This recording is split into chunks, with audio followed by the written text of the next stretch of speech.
That happened when he joined the Backstreet Boys. He helped sell millions of albums and holds the record as a 5-time winner for InStyle magazine's sexiest male musician.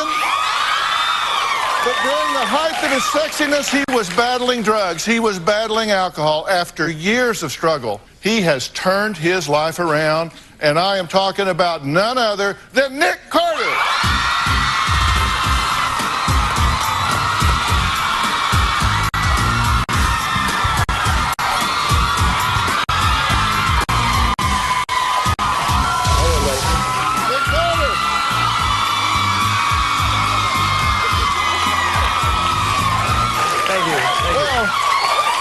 Wow, thank you.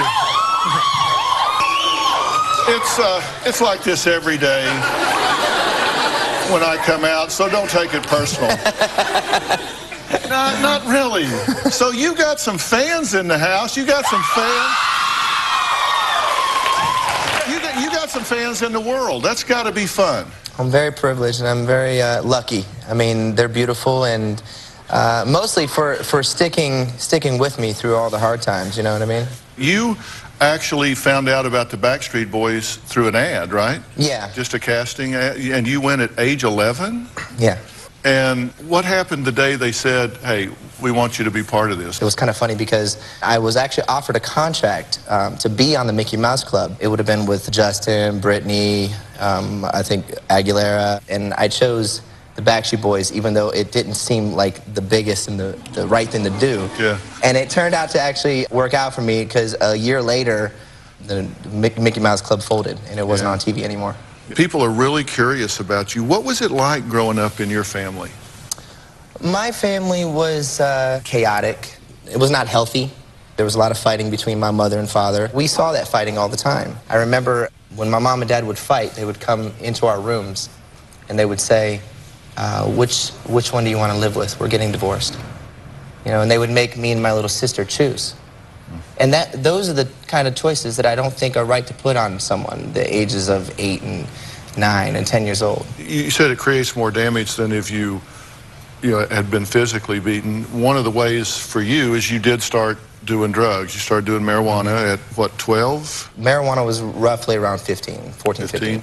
And then what else did you do? A staple drug of my family's choice, you know. Drugs became the next choice, you know, marijuana, ecstasy, cocaine.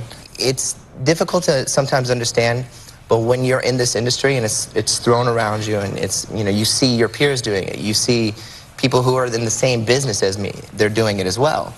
And then you're like, well, it's okay, you know? But then the question I had to ask myself was that me? You know, and I said no, you know, and I didn't want to do it anymore. Did you do it when you were touring? Yeah. Were you high on stage, or would you do it after a performance? Number one, I was never, ever high on stage. I enjoy being on stage. I enjoy performing. It's all about finding other highs to replace that high, and I think that's what it did for me. So maybe when I was on stage and I was performing, I didn't need it, you know? You know, too, you got arrested at a Florida nightclub for refusing to leave, and a fight broke out. Is this starting to alarm you? It didn't alarm me at the time. You know, when you're on that cycle and you're on that pattern, you're not thinking. It's just rolling with it. Until that one day when you look in the mirror and you don't recognize yourself anymore. In 2005, you got hit for drunk driving. You got arrested then. Did that start to register with you? It started to click. Did that upset you? Around the time, yeah. Because here's another thing too. I remember sitting in a jail cell, and I was being laughed at by the officers, and it was freezing cold. And I asked them, I said, you know, I want a blanket, and they just walked by the window, and they almost had me on display. I was angry. I was so mad at myself. And I said, this is not me. I said, I do not deserve to be in a jail cell. And from that moment, things started to change with me. I started the show today by saying this is about second chances. And I'm one of those people that believes that we make our breaks, that we create our second chances. And I believe that in everybody's life, there's that moment in time, and you will make a choice that will lead to all things wrong being made right. Describe that moment for you.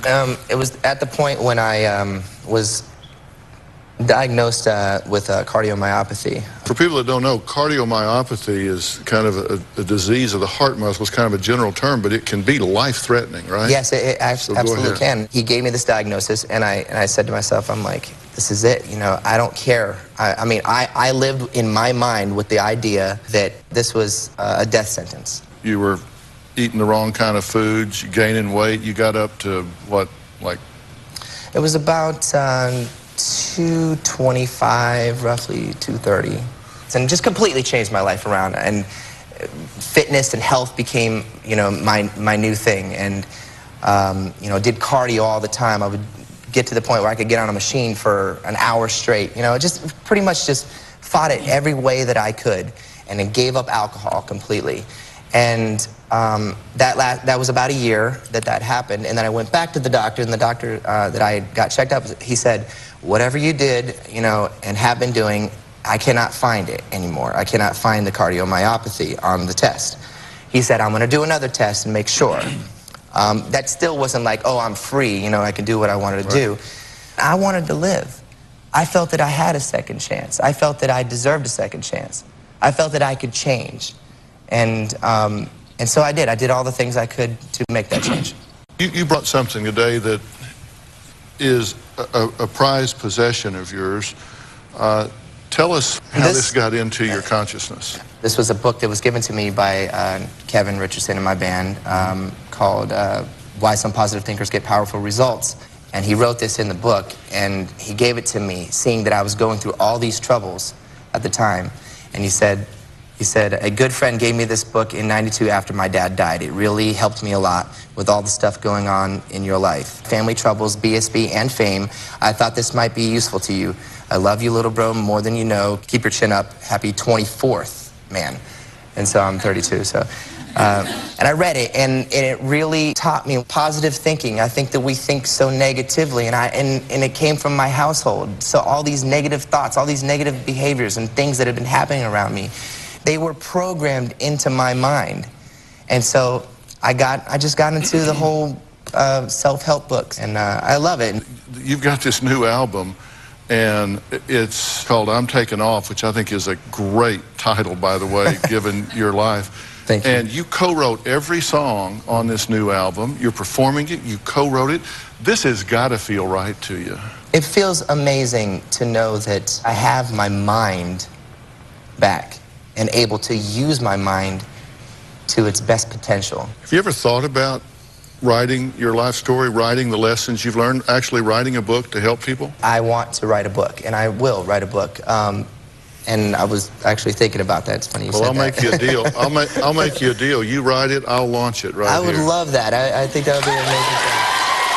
I think it would be great. All right, well, all right, enough conversation. It's a moment you've been waiting for. Nick is going to perform a song from his new album, I'm Taking Off, next.